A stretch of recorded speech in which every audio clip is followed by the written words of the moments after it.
Φίλοι της Ακαδημίας Θεολογικών Σπουδών, Χριστός Ανέστη. Dear Dear friends, friends Christ from is Volos risen. Academy, Christ is risen. My name is Pantelis Kalaididis. I'm the director of the Volos Academy for Theological Studies. And today, this evening, I will moderate this very important event.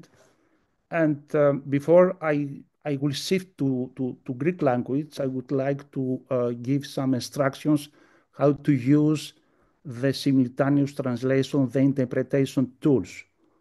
On the bottom of your screen, you have an image of a globe with the indication interpretation. So you go there and you can choose between English or Greek.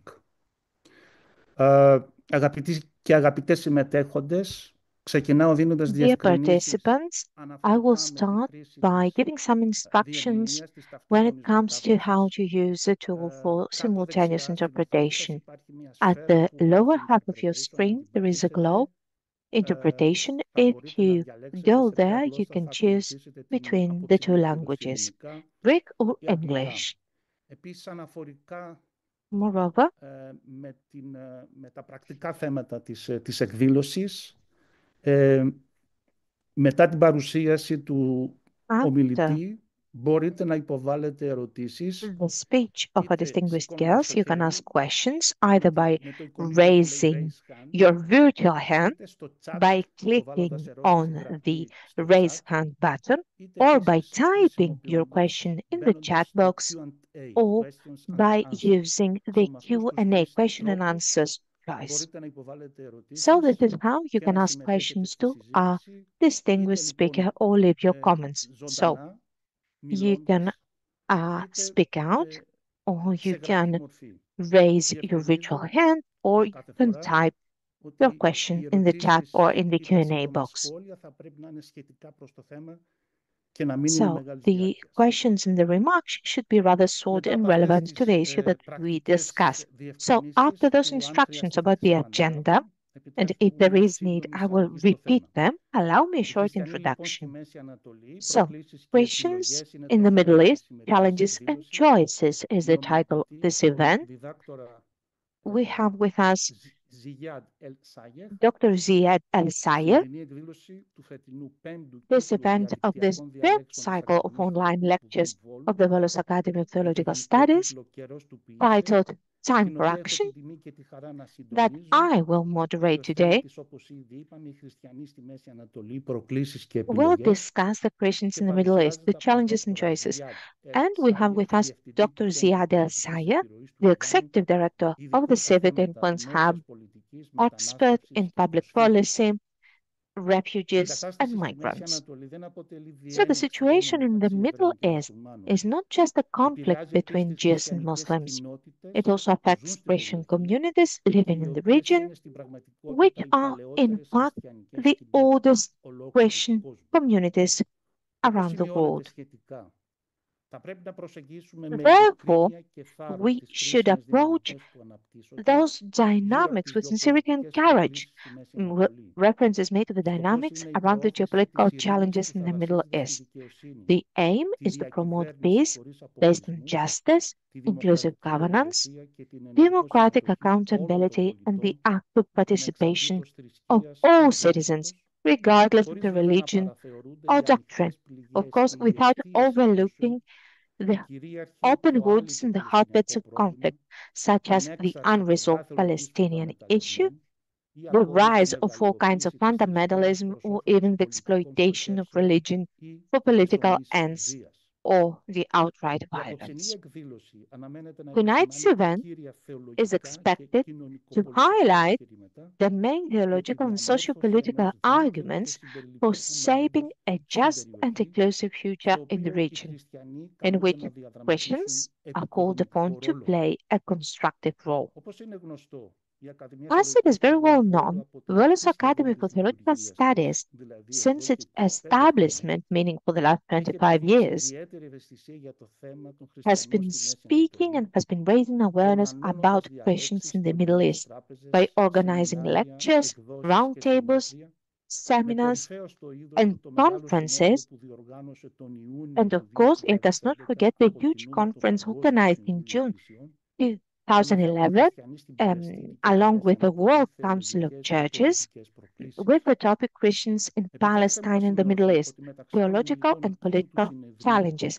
Allow me to note that amongst the speakers of that conference has been Johanna Ibrahim, the Syriac Orthodox Archbishop of Aleppo, who, as you all know, has been kidnapped in the Turkish-Syrian borders in April 2013, and we know nothing, unfortunately, of his whereabouts. So tonight we have the great honor to have with us Dr. Ziad Sayegh. He, he holds a PhD in public diplomacy and international relations. He holds a master's in philosophy and theology, a diploma as a mediator in diplomatic and political relations and international conflicts, and he also holds a certificate in labor policies and social protection. He is also a senior and international fellow at the Asfari Institute for Civil Society and Citizenship at the American University of Beirut, and he is also an expert in Palestinian refugees in Lebanon and Middle East peace negotiation process. Ziad Sayegh has published a lot of studies uh, on public policies, especially in the Palestinian and Syrian refugees, the Middle East peace negotiation, the Christian-Muslim dialogue, religious freedom, and the Arab thinking and citizenship of, and moreover, he's a co-author of the very important document, which is Abundant Life, Christians in the Middle East Towards Renewed Theological, Social, and Political Choices. That was published in 2021. So, before concluding this introduction, I would like to thank the speaker who is in Rome right now, and we owe him so much, who has accepted this kind invitation. And I would also like to thank my friend Michel Serre from the World Council of Churches, who helped us a lot into realizing this event. And of course to Valila Yanutaki and Panagiotis Theodosiou, who contribute and help us with the technical help for this event. So having said that, I would like to give the floor without further ado to our speaker. I would like to welcome him here to the Volos Academy of Theological Studies, and we are waiting to listen to his speech.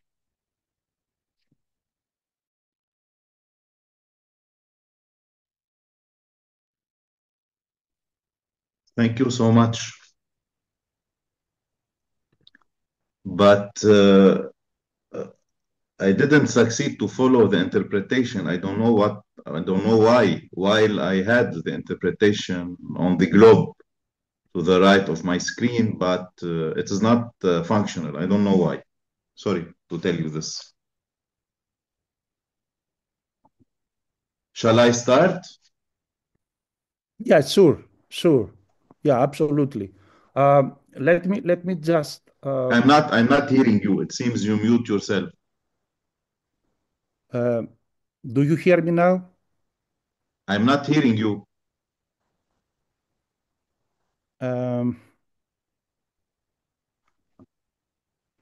Okay, please start.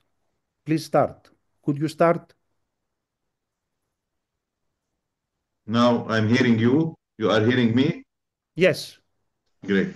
Yes, I don't know. Let me just take the opportunity to share with our participants that there is a technical problem in Rome after the cyber attack. Φαίνεται να υπάρχει κάποιο πρόβλημα στη μετάδοση του ήχου στη Ρώμη, όπως There επίσης και seems στη to be an issue Πορτογαλία with the internet in Rome and Spain, as well as in Italy, after the cyber attack. And so we do apologize for the quality of the sound. Now I am hearing the interpretation. Okay, perfect. Great.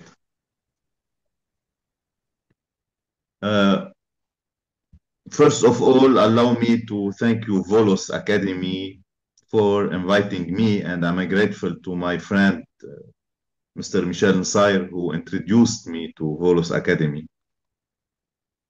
And I am happy to share with you some thoughts about the Christians in the Middle East. You will receive, of course, the text I sent, developed. I will try to be now brief for 20 minutes. My intervention will be tackling the title of the Christians in the Middle East, Challenges and Choices, Intersecting Approaches in Theology and Public Sphere.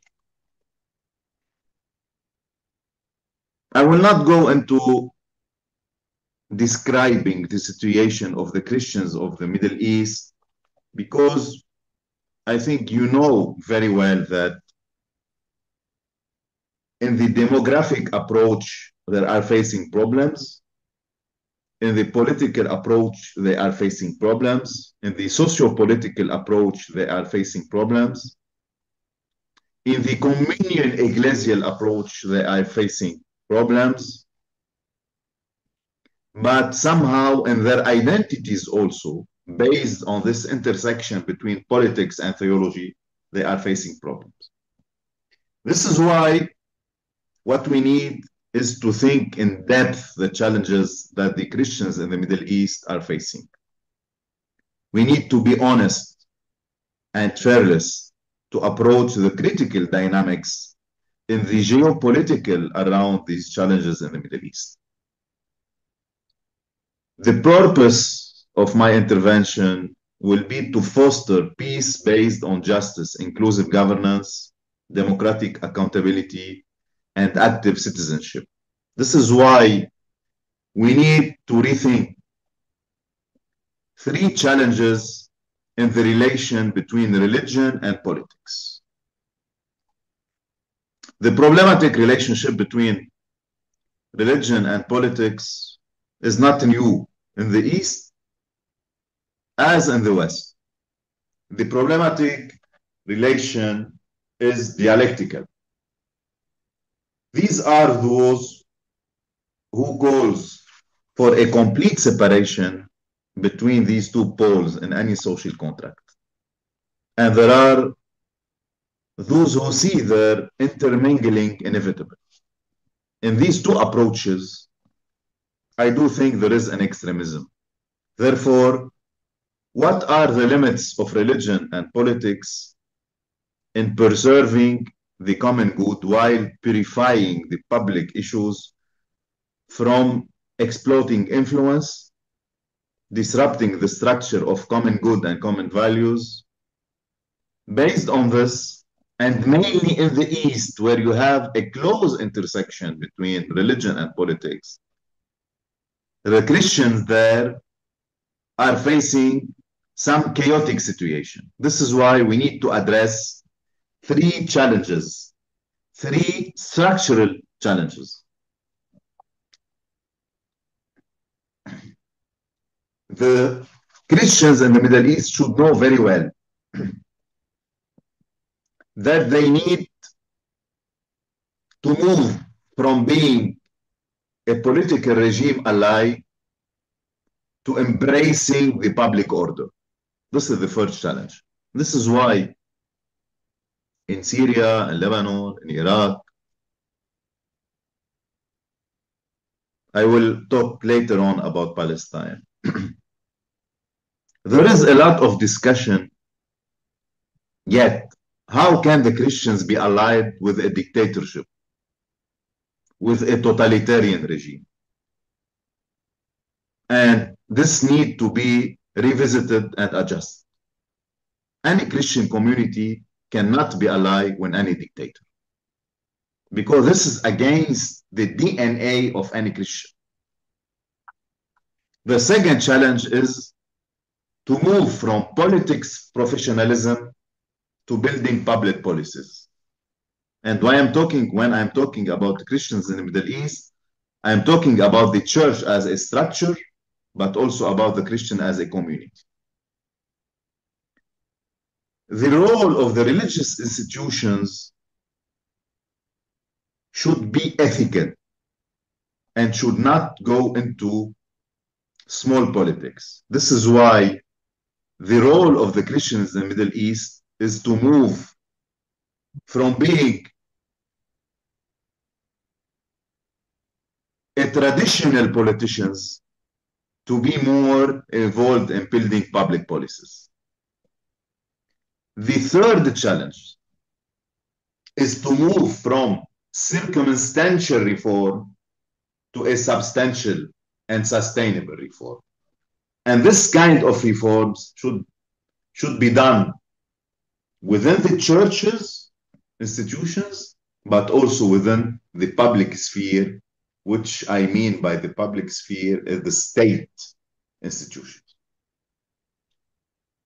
Moving from being regime allied to embracing the public order, moving from politics professionalism to building public policies, moving from circumstantial reform to a sustainable and substantial governance.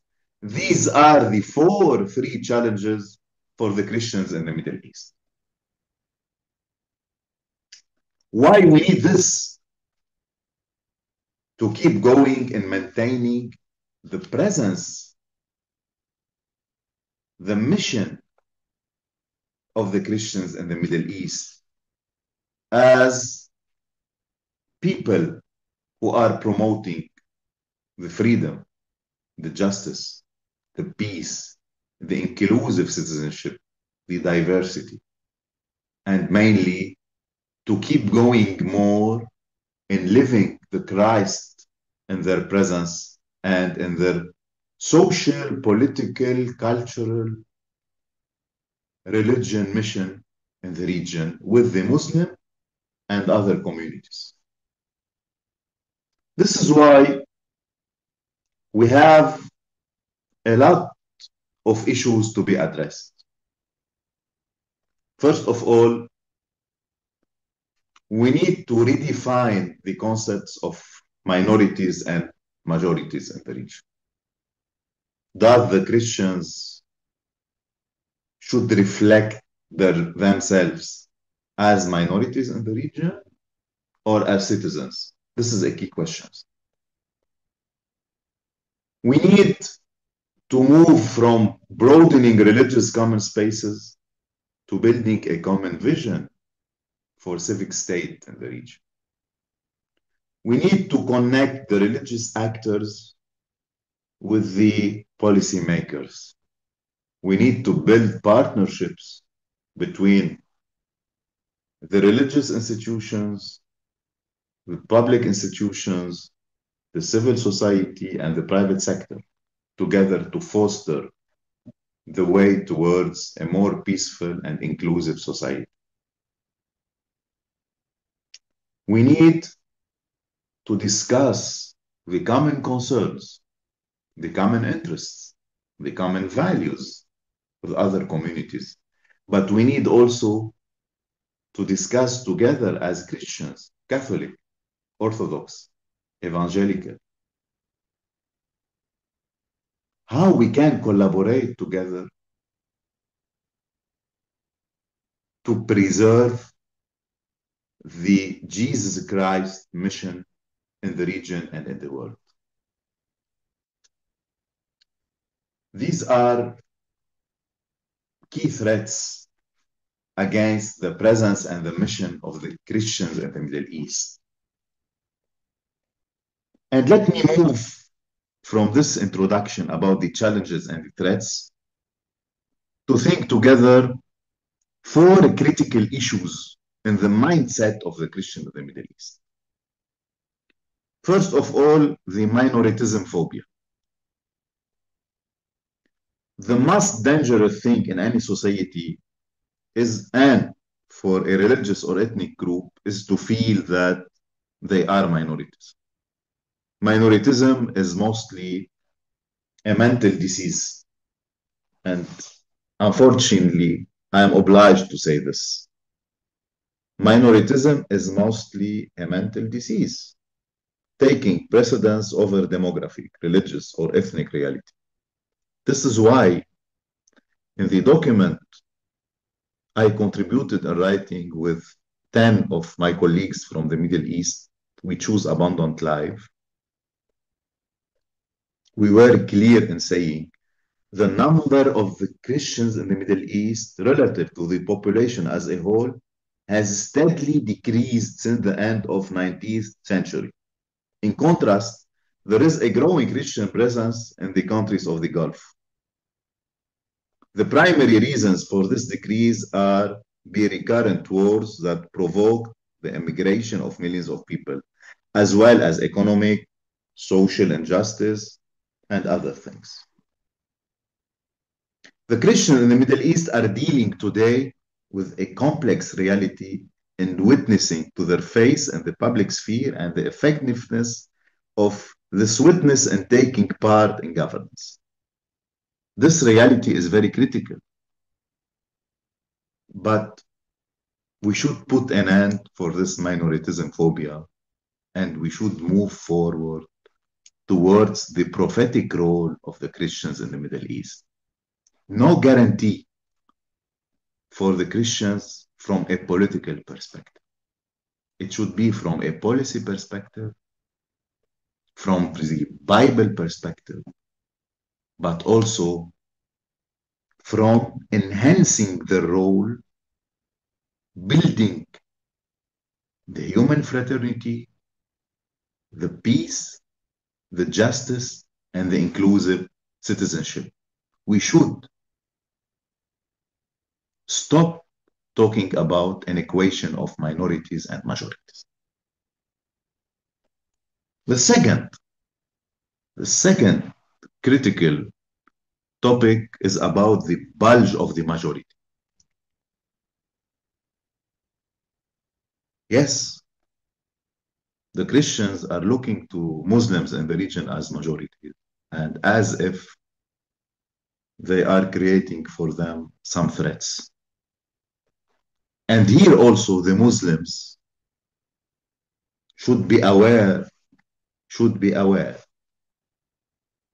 that historically speaking, it is essential to think more loudly with the Christians, the living together formula based on the citizenship. This is why, as much the minoritism is a phobia, as much also the majoritism is a kind of sickness in any mindset within the political sphere in the other communities.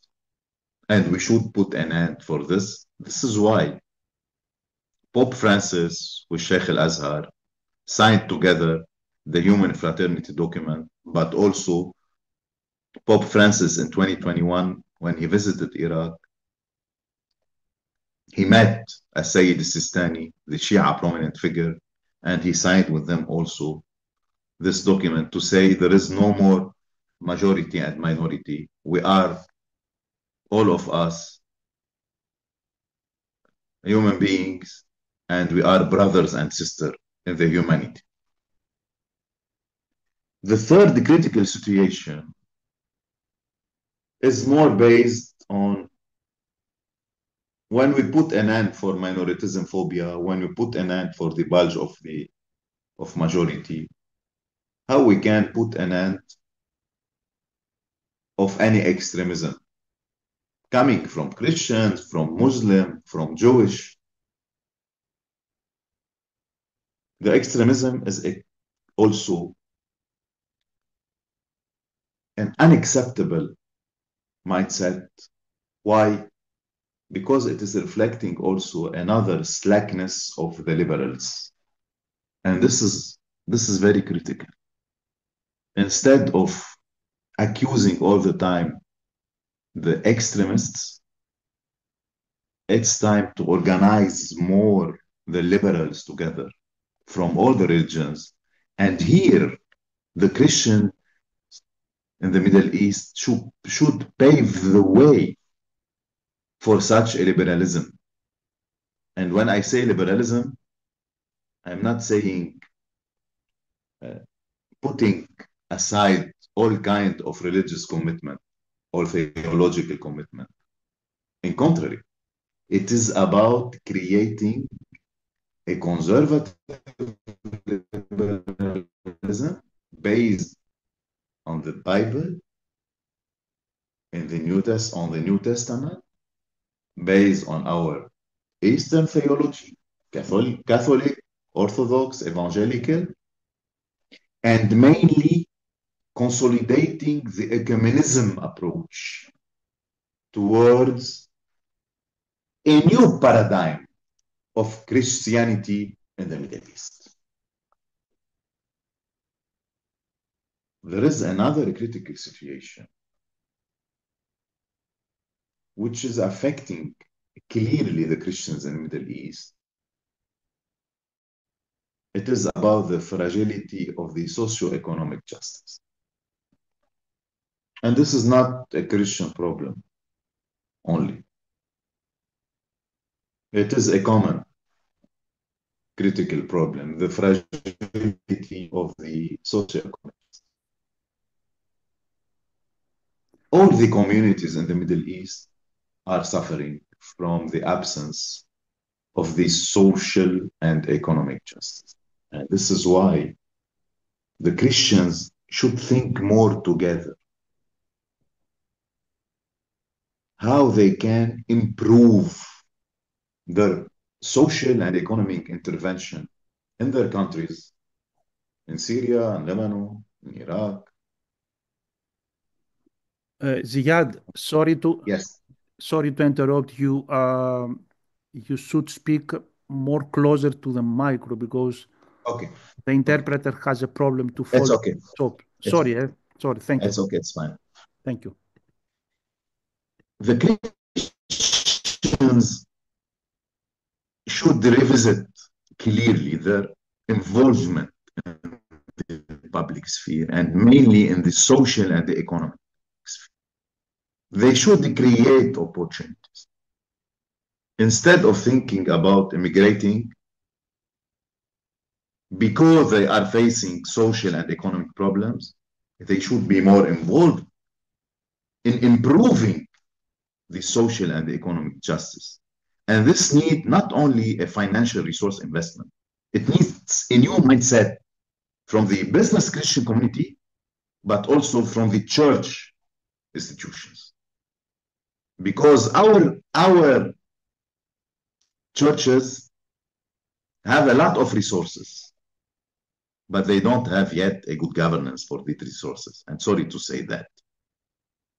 Our churches does not need at all a Western financial support. They have the means, they have the capacities, they have the money. But it is about creating a public policy between the public sphere, the private sphere, the civil society sphere, and the church sphere. And this is how we can encounter the socio-economic injustice in the region and mainly for the Christians in the Middle East. Based on the challenges, on the critical situation, it is time to think together how we can create a new human fraternity approach in the region. And this is the role of the Christian in the Middle East, but based on an ecumenical approach. The Catholic cannot do this alone. The Orthodox cannot do this alone. The Evangelical cannot do this alone. They should do this together. This is why they should start consolidating their human fraternity based on clear communion, while they still have some theology problems, but to protect their presence in the region, to be effective in the region, and to preserve the Christ spirit in the region, they should be more ecumenical based on the human fraternity approach. In addition to the human fraternity, they should enhance more the identity of citizenship. Instead of thinking, I am Christian, I should say, I am Lebanese, I am Syrian, I am Iraqi. Of course, I am a Christian, but I belong first to my country. And this kind of approach, embracing the inclusive citizenship, will pave the way for a more practical constitutional state presence. And this kind of involvement will give them the capacity to stay in their countries and to look at their presence like citizens, not like minorities or majorities, but like equal citizens with the others. And this is the spirit of the New Testament. Look to the people as equal. The third issue is the relation avec the Jewish because of the Palestinian conflict. The Palestinian cause is key in the region and it should be solved. And we should look to the relation with the Jewish without involving the Israeli-Palestinian conflict on this. But we should talk to the Jewish community. And we should encourage the Jewish community to think loudly how they can contribute in solving the Palestinian problem, to give the Palestinian the state based on these two-state solutions, and to give the right to return for the Palestinian refugees. And here lies the key prophetic role of the churches in the Middle East, to think more loudly a proactive diplomacy with the Christian community. I'm not talking about a political approach. I'm talking about social, cultural, policy, economic.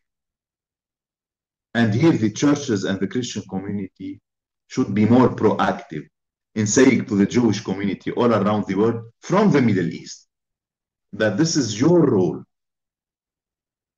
to put pressure on Israel to stop destroying and killing the Palestinian people. This is another also key role for the Christians in the Middle East. In We Choose Abundant Life, we emphasized a lot about the role of the Christians in the Middle East and their relation with Muslims and Jewish. And we indicated the following. As for the dialogue with the Muslims, we should abandon doublespeak, dissembling courtesy, and an elitist attitude. This will lay conceptual and pragmatic foundation for the role that must be assumed by both religions in safeguarding freedom of conscience and building local, regional, and global peace. This is of crucial importance in our region, which hosted the beginnings of the faith in one part and throughout history, and despite complexities related to diversity, with vulnerable patterns of human fraternity and collaboration. This was for the Muslims. As for the Jewish, we indicated Christians in the Middle East are invited to develop a theological and intellectual approach that allows them to open a new page in relation with Jews. Have always been an integral part of the Middle Eastern tapestry and its pluralistic identity.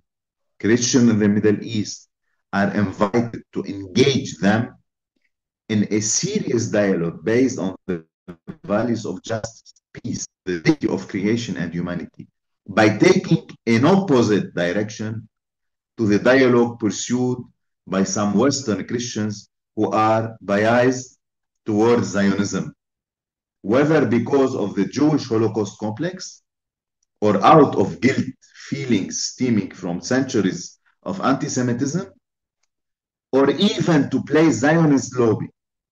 Such dialogue would push for justice for the Palestinian people, calling to account the policy of occupation and invasive settlement, seeking to establish true peace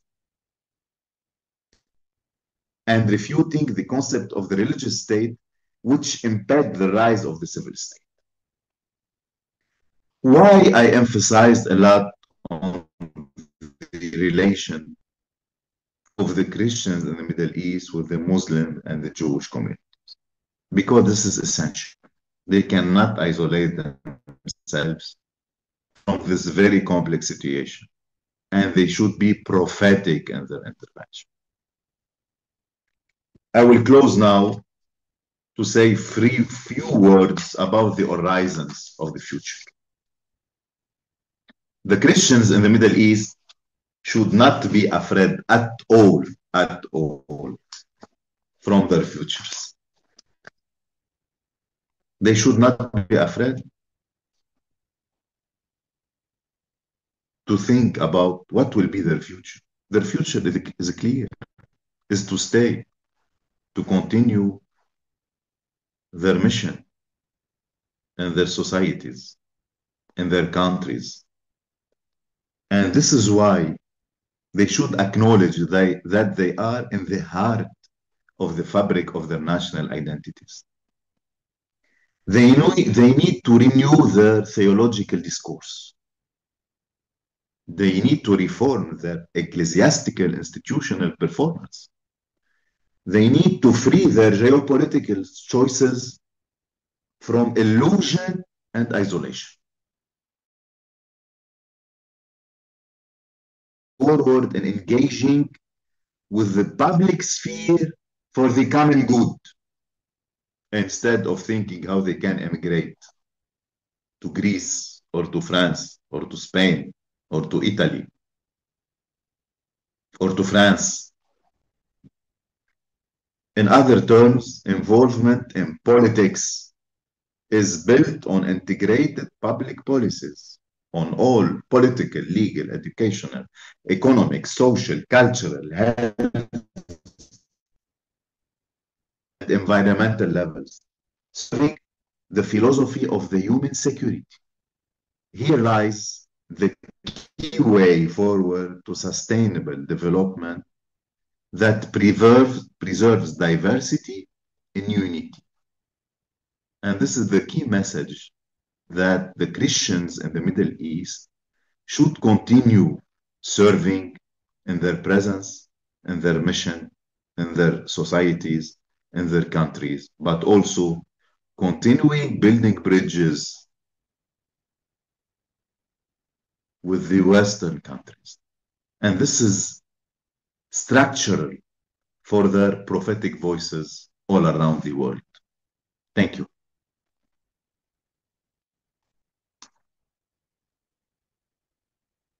Ευχαριστούμε και εμείς τον Thank you Ziad very much, El Dr. Sayegh. Ziad El Sayegh.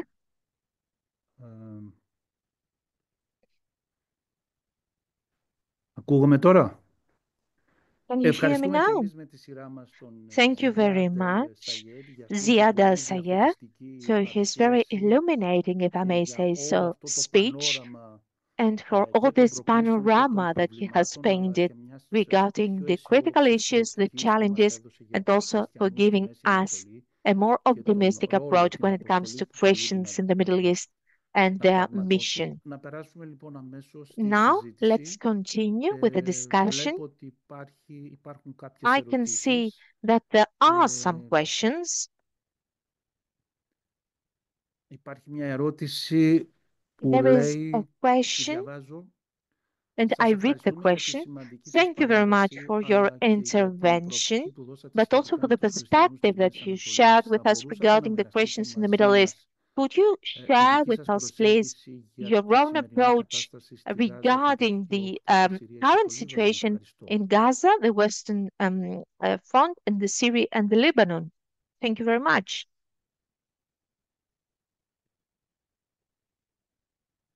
Let me start by Gaza, Palestine.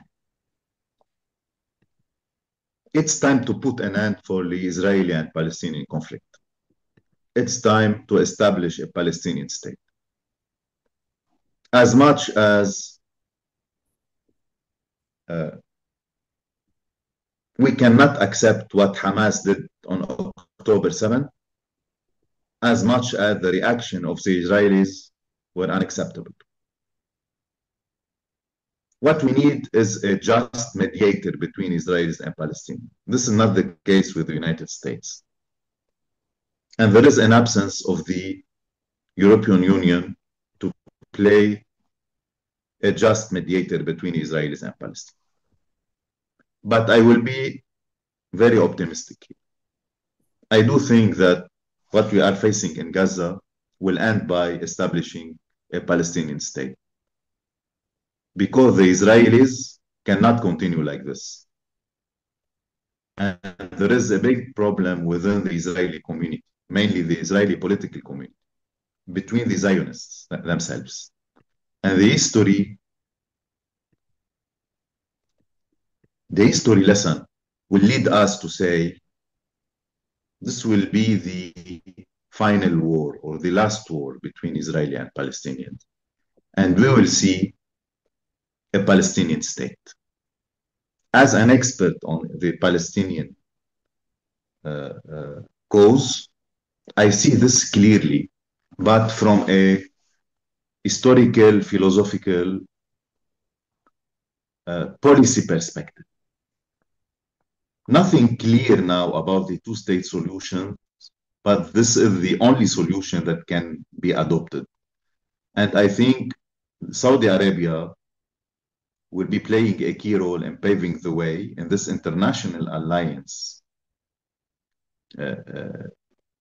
they are leading now to pave the way to establish a Palestinian state.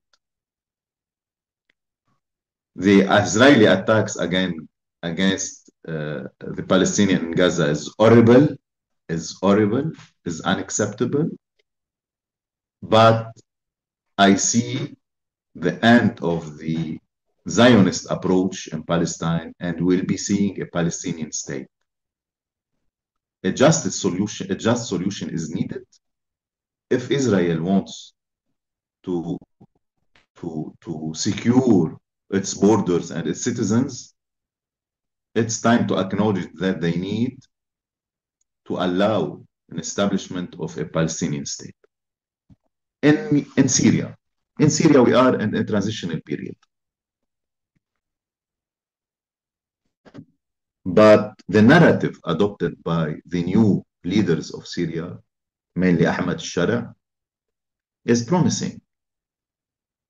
He talked about a civic state. He talked about a citizenship identity. And this is new.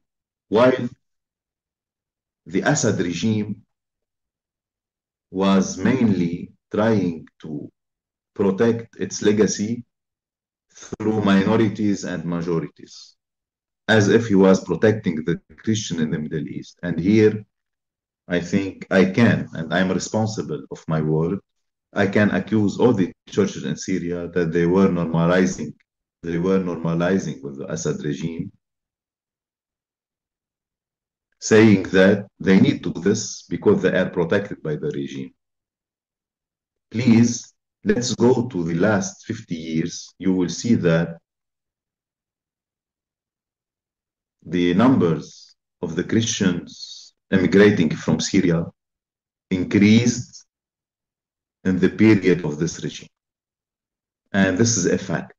This is why I think we should continue observing what is going on in Syria, but the Christians should be involved in paving the way towards an inclusive citizenship and to more freedom, to more democracy. And this is their role in Syria. In Lebanon, unfortunately, many Christians decided to ally themselves with Hezbollah and with the Iranians. Can you imagine you are allying yourself with a non-state actor who is a proxy with a totalitarian and autocracy regime like the Iranian regime? I think this was a strategic mistake. And they imposed a president of republic for 6 years, a Christian one, who gave Hezbollah and the Iranian the full the full control on the Lebanese state. And now we are trying to fix this, to put an end of this. The Christians in Lebanon were always promoting freedom, peace, justice, dialogue in the region. And they should continue like this. They are not minorities in Lebanon or in Syria or in Iraq. They are not minorities. They are citizens. And this is their mission. This is their role. Let's stop talking about minorities and majorities. And I'm asking you to adjust this perception within the Western mindset. I am in Rome now, and there was since years a big discussion in Germany, in Italy, in United States, in UK, in France, to stop talking about minorities, Christian minorities in the region. We are not minorities. We are in the heart of the social fabric. We were behind creating an identity of hope in this region, and we will continue to do this. Thank you.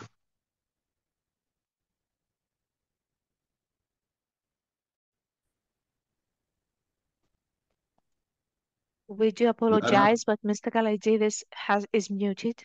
We cannot hear him. He is muted. Συγγνώμη. Σας ευχαριστούμε πολύ για αυτή την απάντηση. Thank you very much for this answer. But there is a hand raised. But before giving the floor to the next speaker,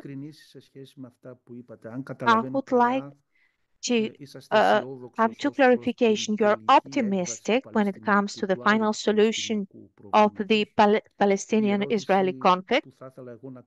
And the question that I would like to ask is, what about the US president that he will make Gaza to a touristic retreat? Is it not one of your concerns? Concerning Lebanon, could you explain us which are the reasons that some or enough Christians allied themselves to Hezbollah? And with the Iranian penetration, if you want, with this totalitarian regime, which are the reasons that led Christians to make this choice and ally themselves with Hezbollah?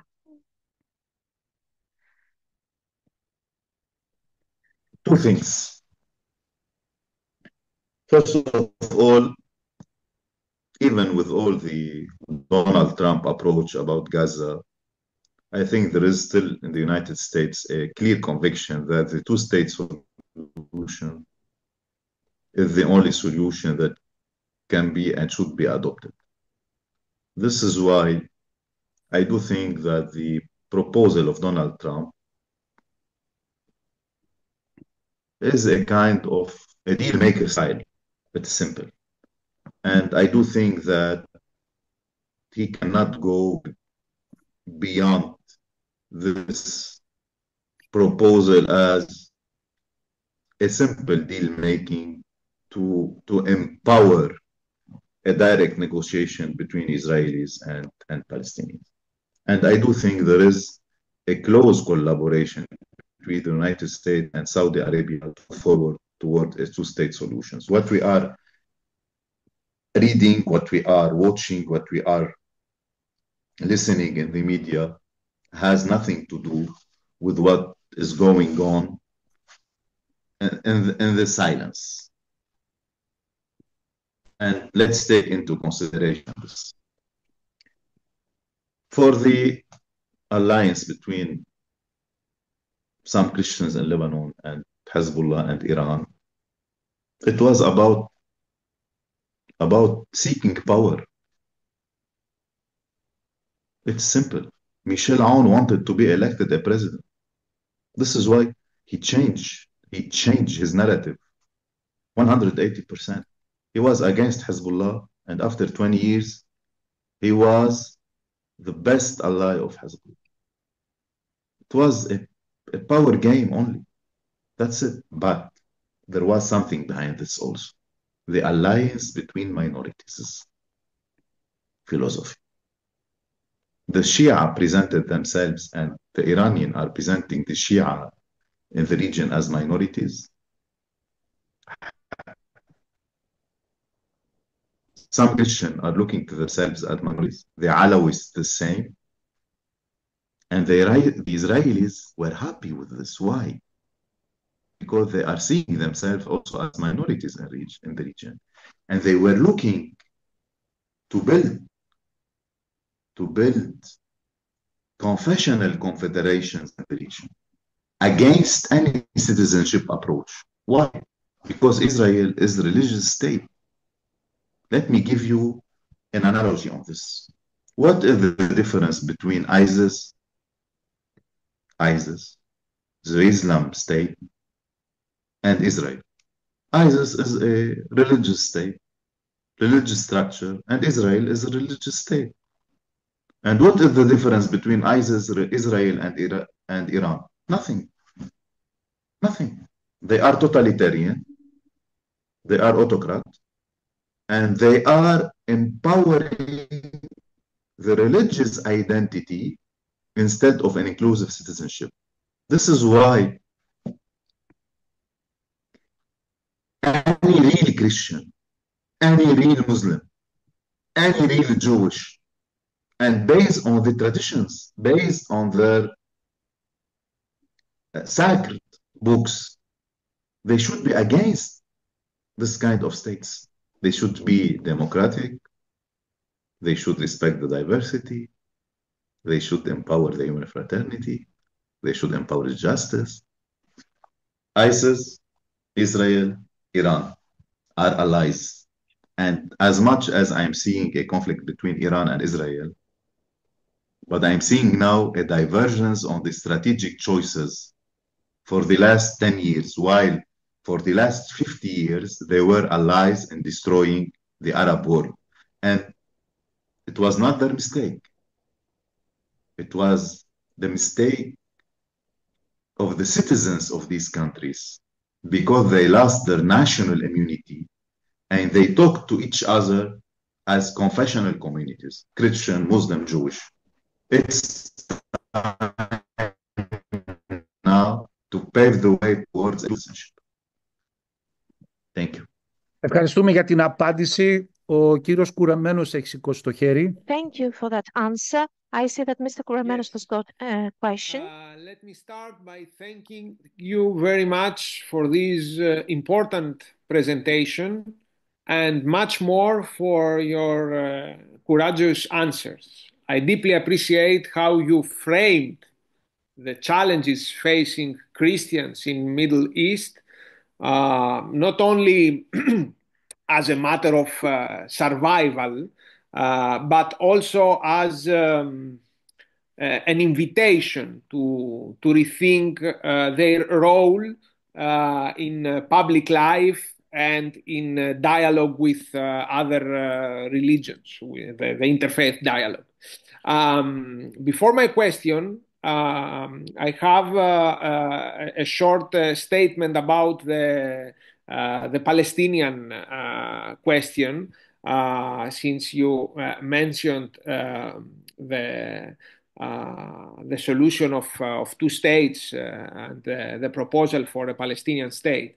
And given the massive expansion of Israeli settlements in the West Bank, do you think this proposal for a Palestinian state is still realistic?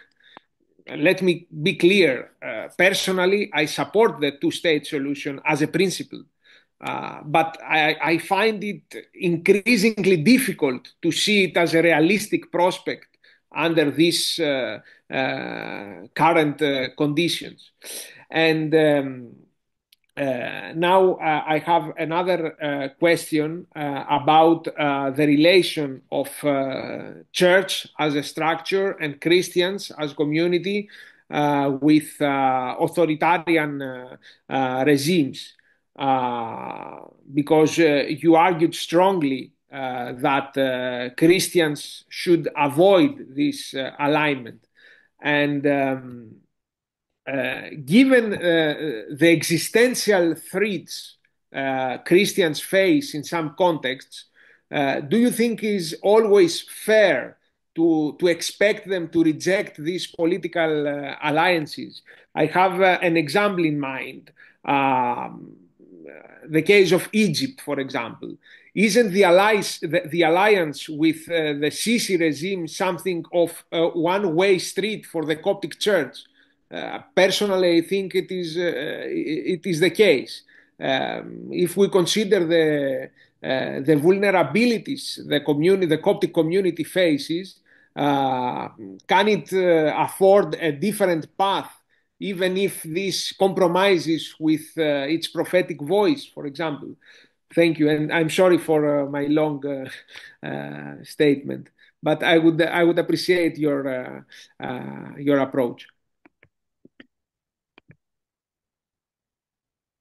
Thank you for these very profound questions. For the Palestinian state, I do think that Israel is facing a big problem to convince now any Jew to come again to Israel. This is why I do think many of the settled shelters illegal cannot continue like this in West Bank and in Gaza periphery. And I am following closely the statement of the United States, but also all the EU state members, that they are against this illegal and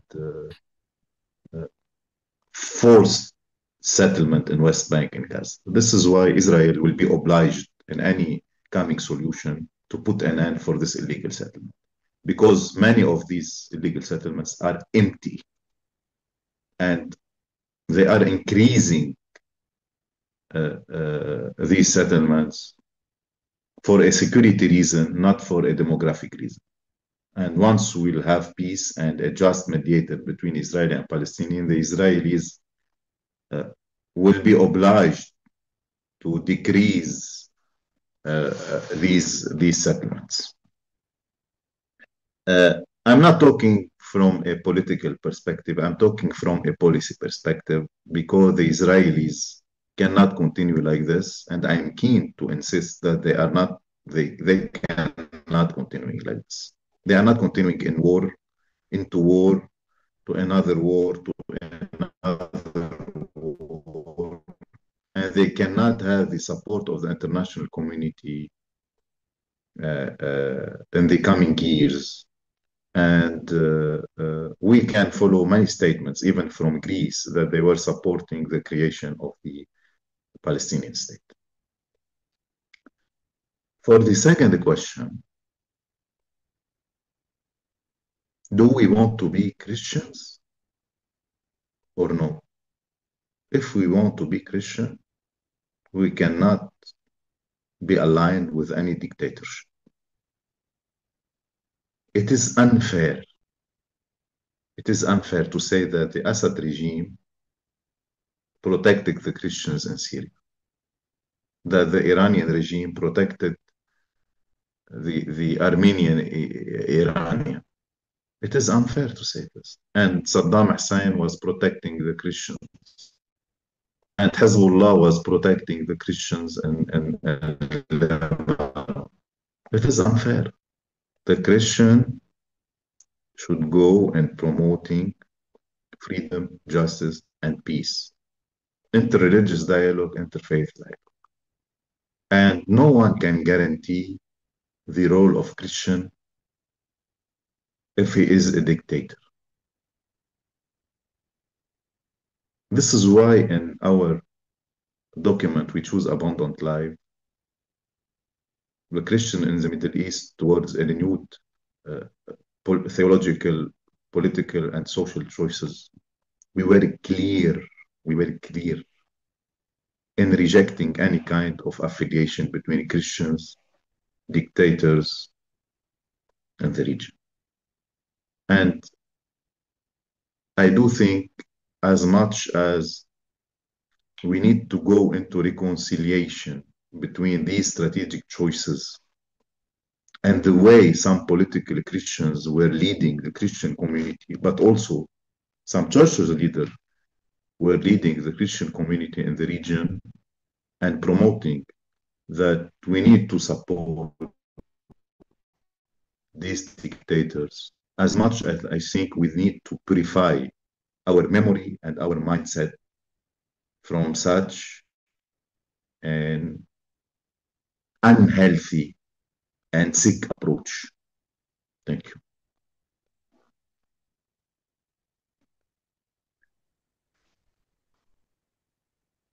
Σε συνέχεια της τελευταίας απάντησής σας υπάρχει μια After ερώτηση your την last οποία σας τη answer, διαβάζω. there is yet another Είναι από question την that I κυρία will Μαρία ask you, Γιαννακάκη coming from Mrs. και Maria λέει ευχαριστούμε Yanakaki. πολύ για την εισήγησή Thank you σας. very Θα much ήθελα for την your άποψή speech. σας I για would το like ρόλο to του review on διαθρησκειακού the role of διαλόγου στην interfaith ειρηνευτική dialogue διαδικασία στη in the Μέση peace Ανατολή. process in the Middle East.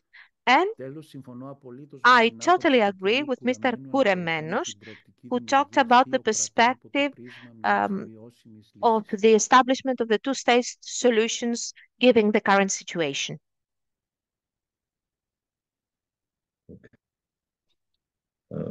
We can agree and we can disagree about the two-state solutions, but I need to hear maybe one day another solution. Give me another solution. It is about the history. It is not about the political solution only. The philosophy of history is leading us to say that we will see a Palestinian state. On the other hand, I think the interfaith dialogue and the interfaith role to support peace initiatives in the region is absent. Sorry to say that. Because from the ecumenical perspective, there is still a lot of problems between the churches and the region. They don't have one voice. And when I say one voice, I'm talking about effectiveness. I'm not talking about statements. We have a daily statement. It is not about statement. It is about creating a proactive interfaith diplomacy. And this is yet very absent.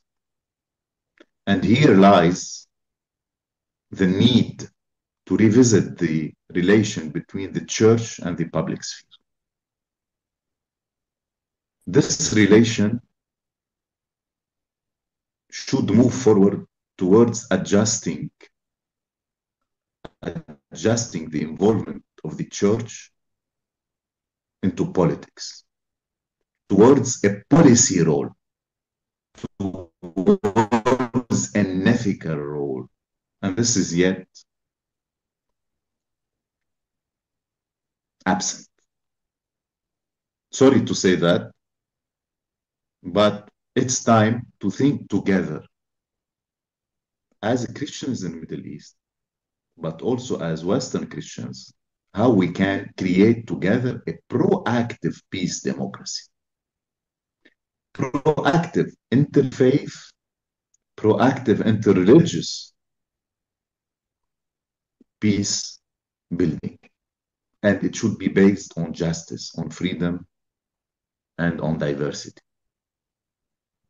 I'm sorry to tell you, we are too far from an ecumenical dialogue in the region. When you are asking me, how should we pave the way for an interfaith peace-building intervention? We should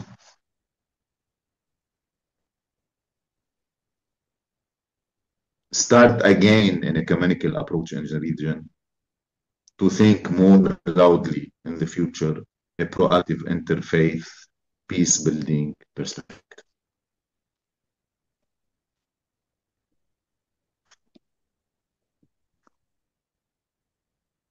Thank you. Ωραία, και υπάρχει ακριβώς μια ερώτηση There που is αγγίζει one το more θέμα της question οικουμενικής κατανόησης και about της this οικουμενικής ecumenical συνεργασίας approach που and στην ecumenical παρουσίασή σας έχει collaboration κεντρικό ρόλο. that Υπάρχει λοιπόν μια had a ερώτηση central από τον spot in your κύριο speech. Γεώργιο So there Δραχτίδη, is a question from Mr. Georgios Drachtidis. καθηγητά Dr. Ελσάγεχ, El-Sayegh, μιλήσατε για you οικουμενικό talk φρόνημα και about the θεώρηση στην ecumenical προσέγγιση του approach and θρησκευτικού mindset διαλόγου. when it comes to the Εδώ στην Ελλάδα για μερικούς religion χριστιανούς dialogue, ο interfaith dialogue. οικουμενισμός Here in αποτελεί Greece, μια to αιρετική some θεώρηση Christians, που δεν οδηγεί ecumenism σε is βιώσιμη a λύση. heretical approach that will Ευχαριστώ not για τη lead to a σημερινή ομιλία sustainable σας. solution. Μας Thank you λύσατε very much for πολλές your speech απορίες. today. You gave Δεν είμαι answer σίγουρος to a ότι lot of είναι ακριβώς questions. ερώτηση, I'm not ότι είναι sure that it is παρατήρηση a question και or η a παρατήρηση remark, αυτή says ισχύει Dr. ιδίως Kalatzidis. στην Ελλάδα, όχι σε όλο And τον in ελληνόφωνο κόσμο, Greece, not in αλλά ιδίως στην Ελλάδα the υπάρχουν πολλοί Greek-speaking world, but ορθόδοξοι in Greece, χριστιανοί που there are a lot θεωρούν of την Orthodox οικουμενική Christians κίνηση that ως believe αίρεση. Αν ecumenism καταλαβαίνω is καλά, a heresy. If το I νόημα understand αυτής της correctly, παρατήρησης είναι the πώς μπορεί να meaning υπάρξει behind μια this οικουμενική remark is προσέγγιση how των we can have χριστιανών an ecumenical όταν approach κάποιοι among Christians when εδώ στην some of them Ελλάδα, αλλά ενδεχομένως και here στη in Μέση Greece, Ανατολή, but maybe in the γιατί Middle East υπάρχει too, μια σημαντική επιρροή since there του is Αγίου Όρους, ιδίως στη an Συρία και στο Λίβανο, influence of the Holy Mountain, συνεχίζουν να especially θεωρούν in την Syria and οικουμενική Lebanon, κίνηση ως αίρεση. continue to believe that Αν ecumenism κατάλαβα is a καλά το νόημα heresy. της παρέμβασης If ή της I have ερώτησης αυτής. understood the meaning of that remark. Thank you for this remark. I'm grateful for it.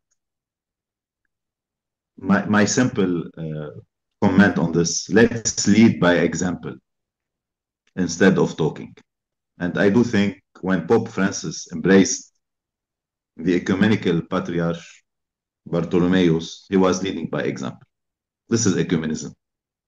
This is a Christian fraternity. This is a human fraternity. I agree that there is a lot of narratives behind the ecumenism, but I do think also there are a lot of courageous initiatives behind this ecumenism. And we need prophetic voices, but we need prophetic actions now to lead by example. I am a Greek Catholic, but I'm convinced that my church is coming from a Greek Orthodox liturgy, tradition, theology. And in 1749, there was a mistake, but we have a fact now. How we can adjust this mistake, it is about empowering the relation between the Greek Orthodox Church and the Greek Catholic Church in terms of paving the way together to think how they can empower the role of promoting justice, peace, charity, freedom all around the world. And the paradigm shift should reflect moving from ecumenism as narrative to proactive collaboration. And this is how we can move from a passive mindset to an active role in this collaboration.